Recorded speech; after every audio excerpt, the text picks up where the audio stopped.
নমস্কাৰ বন্ধু বান্ধৱীসকল পোনপ্ৰথমতে আপোনালোকক মোৰ ইউটিউব চেনেল জ্ঞানদা দেৱীলৈ স্বাগতম জনাইছোঁ। আজি আকৌ অন্য ব্যাগীত এটি আপোনালোকৰ মাজলৈ মই লৈ আহিছোঁ। আশা কৰোঁ আপোনালোক আটাই মোৰ ভিডিঅ'বোৰ চাই ভাল পাইছে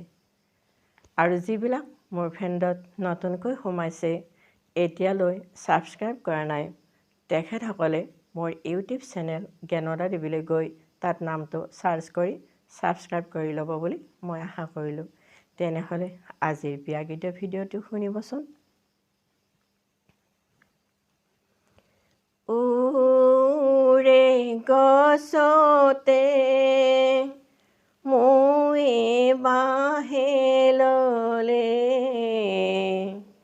ঐ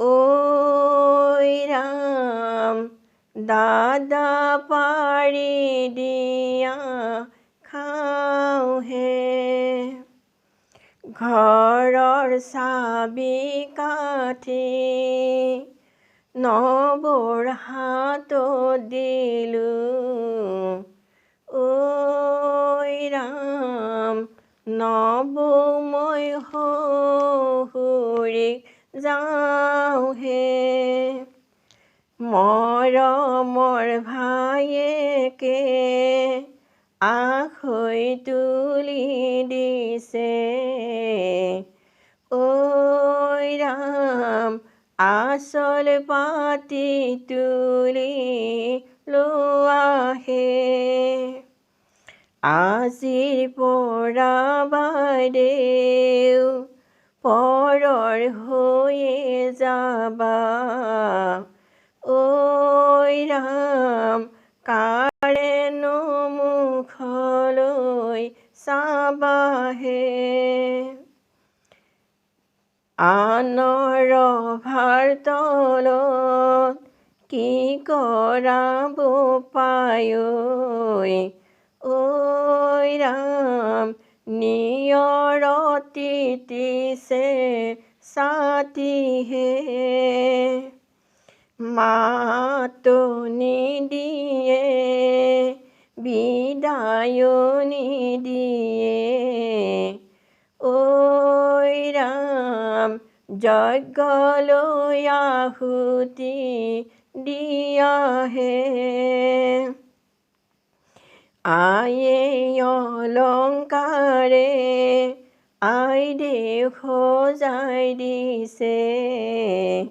ঐ ৰাম আনন্দে আদৰি লোৱাহে, গুৰু প্ৰণাম কৰা দেউতাক সেৱা কৰা, ঐ ৰাম ৰাইজলৈ জনোৱা সেৱাহে, ৰাইজক সাক্ষী কৰি আইদেউ গ্ৰহণ কৰা, ঐ ৰাম আইদেউক লৈ উভতি যোৱাহে, অতদভগ্ৰাতি উলিয়াই দিলে মা, ঐ ৰাম মহাপাপ লাগিব গাতে, ল'ৰা যে হোলা হৈ ৰাখিয়ে থলো হৈ, ঐ ৰাম উলিয়াই দিলো হৈ কাষে, হৈছা যে ছোৱালী ৰাখিব নোৱাৰি, ঐ ৰাম মহাপাপ নালাগে গাতহে, ঐ ৰাম মহাপাপ নালাগে গাতহে।